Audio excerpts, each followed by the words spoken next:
మంది కాంగ్రెస్ నాయకులను కానీ ముఖ్యమంత్రి రాని కాంగ్రెస్ నాయకులు రాని కలెక్టర్ రాని ఎవరు వచ్చినా తరిమి కొడదాం. ఎవరు కూడా మీకు అందరికి కూడా మీకు అండగా ఉంటాం. నేను అండగా ఉంటా, బీఆర్ఎస్ పార్టీ అండగా ఉంటది, కేటీఆర్ గారు అండగా ఉంటారు, హరీష్ రావు గారు అండగా ఉంటారు, కేసీఆర్ గారు కూడా అండగా ఉంటారు. నిన్ననే కేటీఆర్ గారితో మీటింగ్ పెట్టి చెప్పినాం. ఇదంతా చెప్తే చాలా చూసినాడు. ఈసారి అవసరం అనుకుంటే మనమే పోదాం, అందరిని ధైర్యంగా ఉండమని చెప్పినాడు. అందుకే తండకు వచ్చినాం. మీరు ఎక్కడ భయపడకండి, ధైర్యంగా ఉండండి. మళ్ళోసారి వస్తే కేటీఆర్ గారిని తీసుకొని మనం ఇక్కడికి వచ్చి పెద్ద ఎత్తున ధర్నా చేసి ఎవరు వస్తారో రాని, పోలీసు వాళ్ళు వస్తారా, అధికారులు వస్తారా, కాంగ్రెస్ లీడర్లు వస్తారా, ఎవరు వచ్చినా తరిమి కొడదాం. ధైర్యంగా ఉండండి. మొన్న ఎట్లా జరిగిందో అంతకన్నా డబుల్ చేసి చూపిస్తాం. కాబట్టి మీరు ఎవరి భయపడకండి. తప్పకుండా ఈ ఫార్మర్ రద్దు చేసే వరకు మేము వెంబడి ఉండి పోరాటం చేస్తామని చెప్పి మీ అందరూ కూడా తెలియజేసుకుంటూ సెలవు. మరి ముఖ్యమంత్రికి ఏం సోయి లేదని అడుగుతున్నాను. ముఖ్యమంత్రి రేవంత్ రెడ్డి గారు ఇక్కడ ఉన్న ఓట్లు వేసుకొని, ఈ ప్రజల ఓట్లు వేసుకొని, రైతుల ఓట్లు వేసుకొని నువ్వు ముఖ్యమంత్రి గెలిచినావు కదా, నీకు ఇంతనైనా సోయి లేదా అని అడుగుతున్నాను నేను.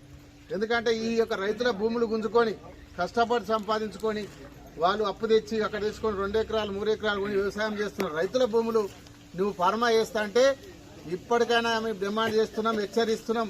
ఇక్కడ ఫార్మా కంపెనీ పెడితే తరిమి కొడతామని చెప్పి తెలియజేసుకుంటున్నాం.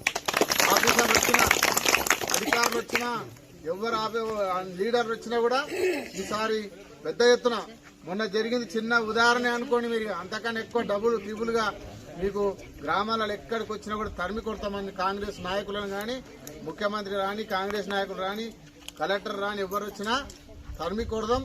ఎవరు కూడా మీకు అందరికి కూడా మీకు అండగా ఉంటాం. నేను అండగా ఉంటా, బీఆర్ఎస్ పార్టీ అండగా ఉంటది, కేటీఆర్ గారు అండగా ఉంటారు, హరీష్ రావు గారు అండగా ఉంటారు, కేసీఆర్ గారు కూడా అండగా ఉంటారు.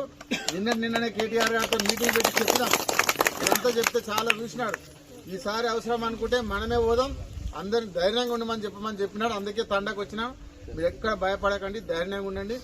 మళ్ళోసారి వస్తే కేటీఆర్ గారిని తీసుకొని మనం ఇక్కడికి వచ్చి పెద్ద ఎత్తున ధర్నా చేసి ఎవరు వస్తారో రాని, పోలీసు వాళ్ళు వస్తారా, అధికారులు వస్తారా, కాంగ్రెస్ లీడర్లు వస్తారా, ఎవరు వచ్చినా తరిమి కొడదాం. ధైర్యంగా ఉండండి. మొన్న ఎట్లా జరిగిందో అంతకన్నా డబుల్ చేసి చూపిస్తాం. కాబట్టి మీరు ఎవరి భయపడకండి.